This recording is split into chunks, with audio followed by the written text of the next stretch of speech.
열정은 평범한 마음 자세를 넘어서서 뭔가 좀 뜨거운 그런 아주 타오르는 그런 상태를 가지고 있는 것을 말하는 그런 단어입니다. 그런데 이 열정의 안타까운 점이 무엇이냐면 식어버릴 수가 있다라는 거예요. 평범한 기준보다는 뜨겁지만 그 위험성은 식을 수가 있다. 그래서 이 열정이라는 단어를 우리 신앙과 연결을 해봅시다. 그러면 신앙의 열정이 됩니다. 열정 있는 신앙생활이 돼요. 그래서 아마 여러분 열정적인 신앙생활을 한 번도 못 해보신 분은 아무도 없을 거예요. 아마 다 뜨거운 열정적인 신앙생활을 하고 계실 것이고 또 해보셨을 것입니다.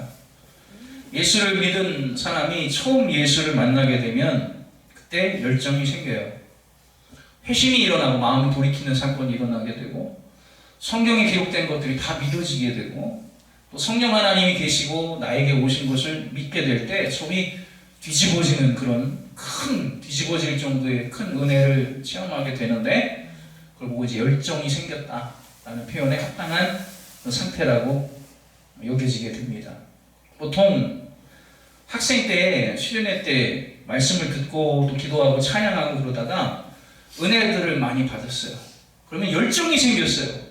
그러면 그 애들이 기도원을 내려가서도 그냥 학교를 그냥 다니는 것이 아니라 은혜 받은 아이들끼리 모여가지고 막 회보를 만들어요. 누가 만들라고 시키지도 않았는데 막 시도 쓰고 막 시편 23편도 막 써가면서 그림을 그려가면서 신앙 문서를 발행하기도 하고 또 그때 뭐 강사님으로 오셨다 가신 뭐 오지 선교사님께 자기들끼리 코 묻은 돈을 모아가지고 막 선교비를 모아서 막 보내드리기도 하고 또 방학이 되면 시골로 산골로 막 작은 교회 동네를 찾아서 갑자기 자기들끼리 가방을 메고 전도 여행을 떠나기도 합니다. 열정이에요, 열정. 그런데 그때는 그렇게 열정들이 있었는데 그 후에 10년이 지나고 어떻게 살고 있나? 20년이 지나서 그때 은혜 받았던 철수는 뭐하고 영숙이는 뭐하고 살고 있니? 하고 알아보면 이런 일로 저런 일로 이제 다 터지고 열정이 식어져 있는. 그래서 나중에는 자신의 신앙도 제대로 지키지 못하고 있는 경우가 많다라는 것을 발견하게 됩니다. 오늘 이스라엘 백성들이 복임에서 여호와의 사자를 만났어요.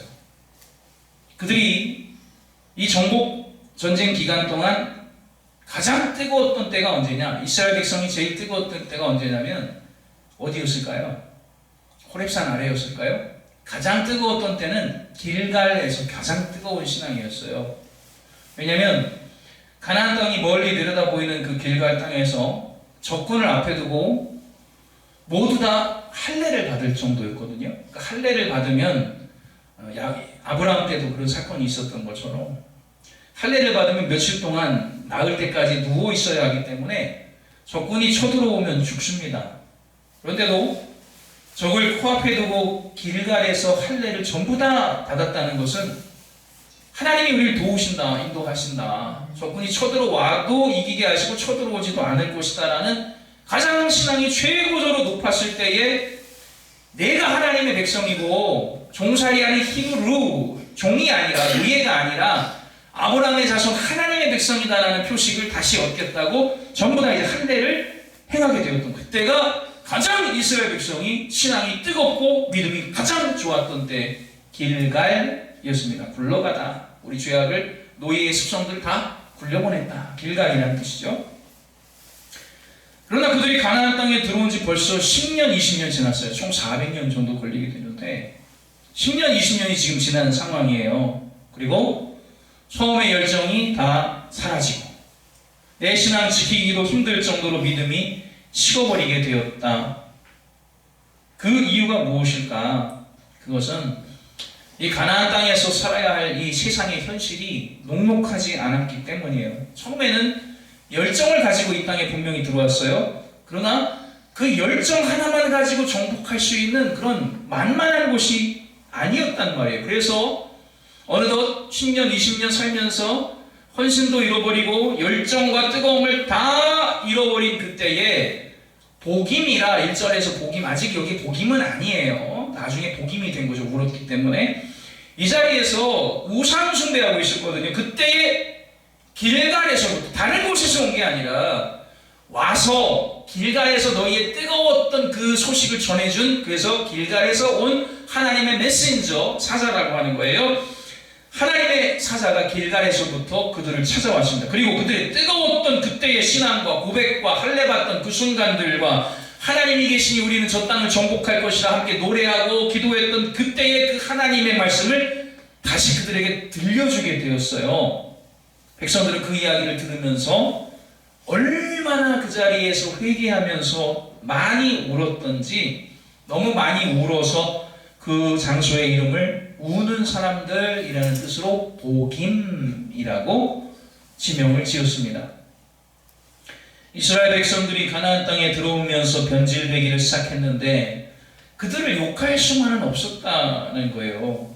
왜냐하면 그들의 처음 의도와 열정은, 처음 들어올 때의 열정은 반드시 이 땅을, 이 전체 이 땅을, 우리 조상 아브라함에게 주신 이 땅을 하나님의 나라로 변화시키겠다라는 열정이 분명히 있었기 때문이에요. 그런데 문제가 무엇이냐?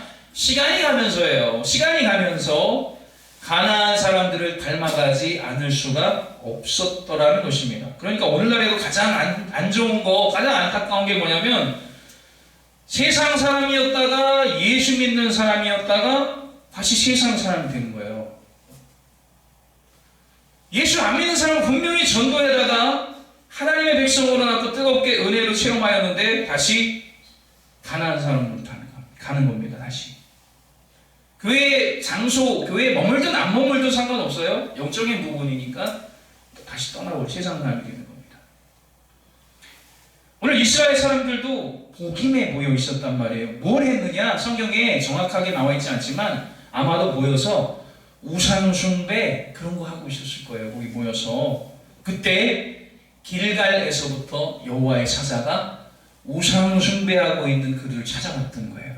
아니, 오셔도 그때 오시냐고. 좀 청소 좀 해놓고 깨끗할 때 목사님 오시든지 시어머니가 오시든지 그냥 지원하게 해놓고 막 양말 다 던져놓고 자고 있는데 시어머니가 애미다 똑똑똑, 목사님 신방 왔어요? 전사님 뭐 하세요? 안에서 들려요. 막 후다닥닥닥 바지 입는 소리가 들리거든요. 솔직히 그런 상황을 만들지 말라고. 좀 전화하고 전화도 받고 목사님 가신다 그러면 1시간 정도 얘기하고 와야지. 전화 안 받으니까 그렇게 오는 거 아니에요. 그죠? 자, 좀 좋을 때 오시면 좋은데 아무것도 안 하고 있을 때 쉴 때 이러면 오시면 얼마나 좋겠어요. 하나님의 사자가. 그런데 하필 우상 숭배하느라고 최고로 죄 짓고 있을 때 그때 여호와의 사자가 찾아오시더라는 거예요. 주님은 우리에게도 오실 때 가장 비참한 현장에 찾아오죠. 가장 죄 짓고 있을 때, 부패하고 있을 때, 하나님 안 사랑하고 있을 때, 좀 그때쯤 안 왔을, 그때는 아니었으면 좋겠다 할 때, 그때 우리를 찾아오시는 거예요. 우리가 주님 오실 재림의 날 모르지만 그날을 준비 전부 다 해놓고 아무 때나 오셔도 돼요. 아무 때나 오셔도 그러면 안 오시고요. 안 오시겠지. 한번 오신대요. 성경의 내용이잖아요. 하필이면 술 마시고 취해 있을 때 주님 찾아오시고요. 여러분이 범죄하고 있는 그 범죄의 현장 순간에 죄 짓는 자리에 주님은 찾아오신다는 것입니다. 그리고 하나님의 사자는 이스라엘 백성들에게 일깨워 주었어요. 너희가 어떻게 지금까지 살아남게 되었으며 너희가 어떻게 여기까지 오게 되었느냐, 내가 너희를 여기까지 올라오게 한 건 아니냐 하고 일깨워 주었습니다. 즉 오늘 이 길갈에서 올라온 하나님의 사자가 하는 말씀을 잘 기억하세요. 지금 여호와의 사자는요, 야단치려고 오신 게 아니고요, 이 가나안의 죄악 세상이 아무리 강해도 지금까지 내가 너희와 함께 했잖아. 계속 인도해 온 것처럼 나는 내가 너희에게 약속한 것, 맹세한 것을 나는 지킬 테니까 너희는 가나안을 두려워하지 말고 타협하지 말고 완벽하게 정복해라. 그 말씀을 하시기 위해서 오신 거예요. 아무것도 안 하고 너희들 뭐 하는 거야 하고 야단치러 오신 것이 아니라 다시 일어나 함께 가자, 내가 아직도 여전히 네 곁에 있다, 그 얘기를 하러 오셨더라는 거예요. 그러나 현실은 녹록하지가 않아요. 오늘날의 현실도 녹록하지가 않죠. 모든 것들을 다 물질로 규정하는 그런 시대가 만능 시대가 됐고요. 또 신앙생활하는 사랑하는 성도들도 술자리에 빠지면 술을 안 마시면 상사한테 욕을 잔뜩 먹을 겁니다. 뭐 저런 놈이 입사를 했어? 어울리고 먹고 마셔야 돼, 취해야 돼요. 또 일을 하다가 예수 믿는 사람의 양심 때문에 바른 소리를 하면 이건 아닌 것 같습니다 라고 말하면 부정한 상사로 인하여 목이 날아갈 수도 있고요. 불법을 행하는데 동참하지 않고 행하지 않으면 당장 짐 싸서 집에 가라고, 내일부터 출근하지 마. 현실이라는 거예요, 현실. 그런데 하나님은 오늘 길갈에서 올라온 이 하나님의 사자는 왜 그것을 하지 않고 있냐고. 하나님은 오히려 그것을 원하시고 그렇게 행하는 자를 지켜주신다고. 내가 네 곁에 있잖아. 내가 항상 함께 있잖아.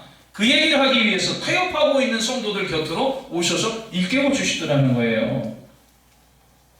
그러나 가난해서 살아가는 것이 결코 쉬운 일이 아니었단 말이죠. 그래서 하나 양보하고 두 번째 양보하고 세 번째 양보하다 보니까 이제 다 양보하고 하나님까지도 양보해 버리게 되었던 거예요. 그럼 우리가 세상 살면서 제일 힘든 일이 뭔지 아십니까? 이 세상에서 가장 힘든 일은 하나님의 백성으로 살아가는 거예요. 그게 제일 힘들어요. 그러나 하나님께서는 그렇게 살기를 원하셔요. 12 제자들에게 예수님 공중나는 새를 봐라, 들의 백합화를 봐라. 요백에 하나님 말씀하세요. 까마귀랑 까마귀 새끼를 봐. 누가 걔한테 지렁이를 줬니? 하나님 함께 하신다고. 하나님 말씀대로 살아가면 그것조차도 하나님께서 책임지실 것이고, 믿는 너희들과 세운 나의 언약을 맹세를 나는 결단코 영원히 어기지 아니하겠다라고 다시 복임에 있는 백성들에게 약속하시더라는 거예요. 갱신이에요. 계속 갱신들이 일어나요. 약속 잃어버리고 살면 하나님 나타나셔서 다시 언약을 갱신해 주시고 생각나게 하시고 다시 참여하게 하시거든요. 이 복임에 있는 이 백성들은요, 가나안 들어왔잖아요.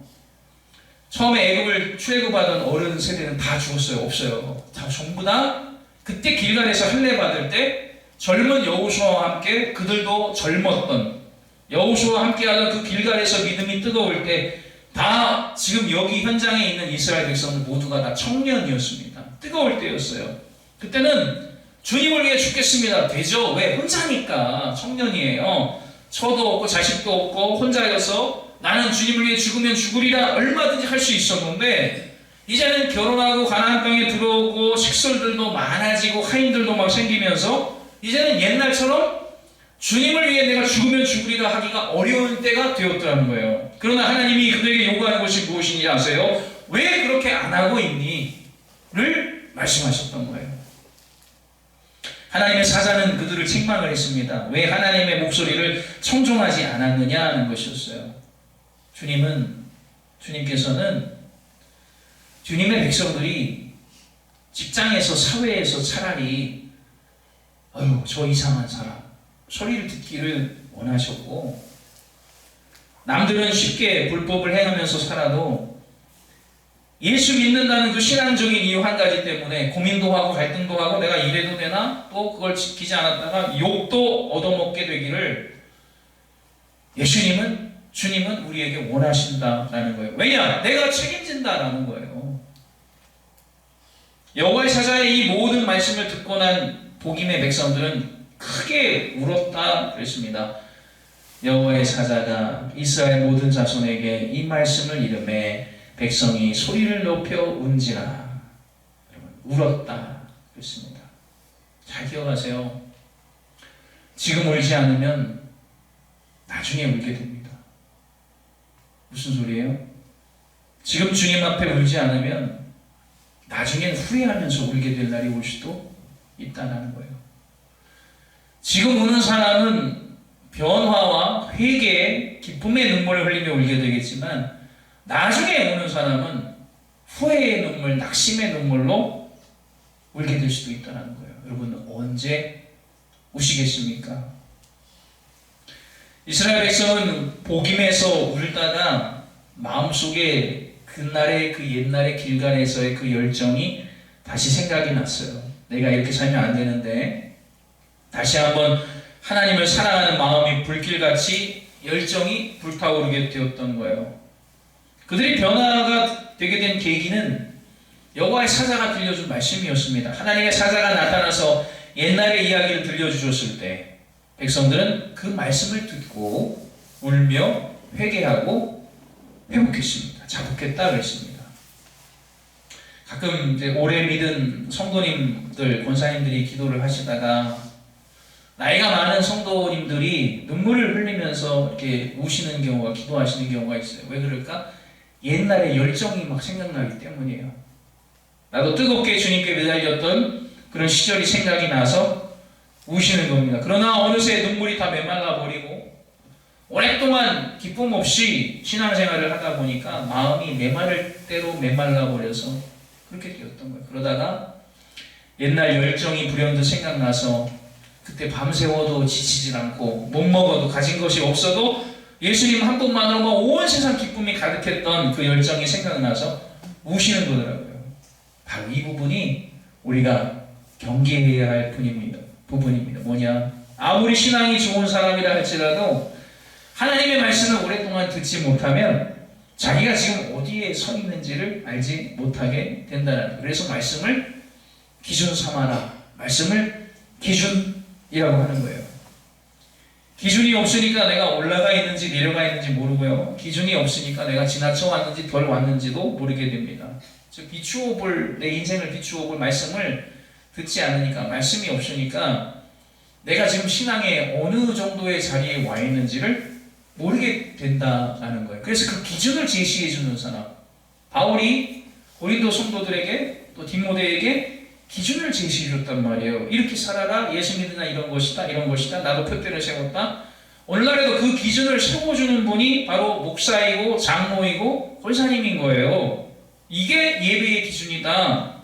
여기가 기도의 기준이다. 기준을 제시하는 거예요.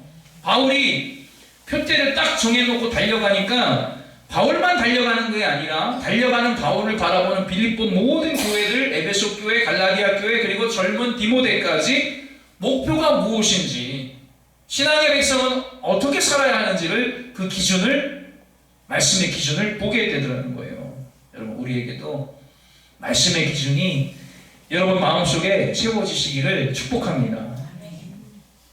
이스라엘 백성들에게서 10년째, 20년째 우상과 타협하고 말씀이 세워지지 않다 보니까 그들이 가나안 땅에 들어가자마자 모순을 느끼게 됐어요.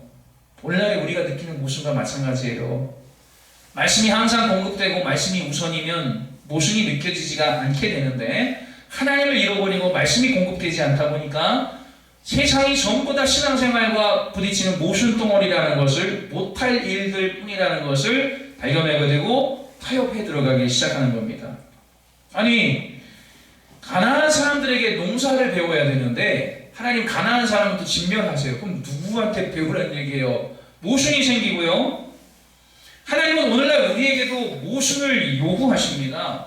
뭐라고 말씀하세요? 공부도 열심히 하면서 신앙생활도 열심히 하래요. 또 장사도 열심히 하면서 교회 봉사도 열심히 하라고 하거든요. 세상 사람들은 그렇게 안 살아요. 공부만 열심히 하거나 장사만 열심히 하죠. 그렇게 살아도 살기가 퍽퍽한 세대예요. 장사도 오래 하고 봉사도 잘하고 공부도 열심히 하고 신앙생활도 열심히 하고, 세상 사람들 그렇게 안 살아요. 그런데 하나님 우리에게 요구하시는 것 전부 다 마치 주님이 우리에게 요구하시는 것들은 모순처럼 느껴진다는 거예요.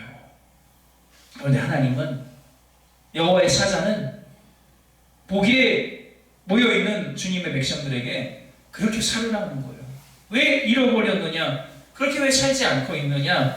하나님은 이것도 책임져 주시겠다고 약속하시지 않았느냐? 그것을 일깨워 주었을 때 그들의 눈에서 눈물이 터지고 얼마나 울었는지 복임이라는 이름을 얻게 되었던 거예요.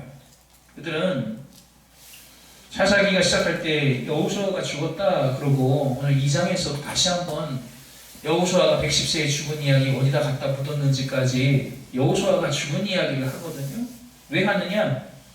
여호수아도 죽었겠다. 장군이 죽었어요. 여호수아도 죽은 김에 이제 가나안 전쟁은 포기하자, 안 해도 된다. 왜? 하나님이 여호수아에게 정복을 맡기셨던 건데 여호수아가 죽었으니까 이제는 싸우는 시대가 아니야. 타협하고 죄와도 악수를 청하고 동성애, 마약, 하나님 위시하는 것들, 경멸하는 것들 어느 정도 다 허용해야 돼? 그런 시대가 되는 거예요. 그러나 여호수아가 죽었다는 것은 가나안 정복하는 전쟁을 포기하라는 말씀이 아니라 이제 각 지파가 모두가 하나님이 이미 제비 뽑아 나눠주신 자신의 땅에서 하나님을 섬기며 힘을 내고 그것을 정복하고 주님의 땅이 되어야 할 또 하나님이 세워주시는 사사와 함께 그 일을 행하라는 하나님의 은혜였던 거예요.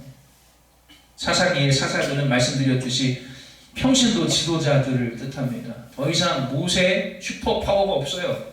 여호수아 위대한 장군이 없어요. 이젠 그런 왕이 아니라 그런 장군이 아니라 그런 위대한 지도자가 있어도 되는 것이 아니라 권사님, 집사님들이 평신도들이 온니엘 같은 자들이 그냥 청년이에요. 결혼을 앞두고 있는 청년. 내가 올라가겠습니다. 하나님이 주의 영이 임하사 그 일을 하게 하시는 권사님, 집사님들이 지도자의 역할을 감당하게 된다. 그것이 사사기입니다.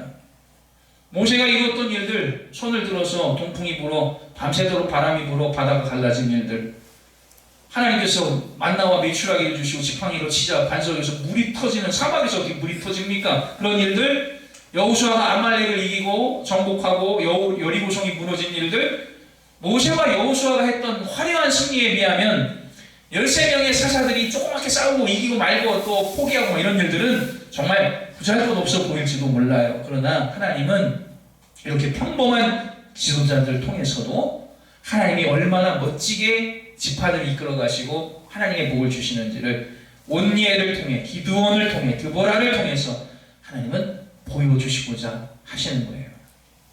말씀을 정리하겠습니다. 복임으로 올라온 여호와의 사자는 말씀을 잃고 살아가는 백성들에게 하나님의 말씀을 심어주었고, 세상에 취해서 살아가던 자들이 말씀이 들어오자 즉시로 회개의 눈물이 쏟아져 내리게 되었어요. 여러분, 오늘 우리가 서 있는 이 자리가, 여러분이 서 계시는 여러분의 그 삶의 자리가 복임이 되시기를 축복합니다. 여기서 하나님의 말씀이 회복되게 하시고, 지금 여러분 회복되어야 돼요. 지금 여러분이 서 있는 자리가 복임이 되어야 돼요. 내가 여기서 울게 하소서. 주여, 이 자리가 복임이 되게 하옵소서. 지금 울지 않으면 나중에 울게 된다는 말입니다. 주여, 내가 서 있는 이곳이 말씀이 심어지는 복임이 되게 하시고 회개의 눈물이 쏟아지고 다시 악한 것들을 정복해 나가는 출발점, 복임이 되게 하옵소서. 우리 함께 기도하겠습니다.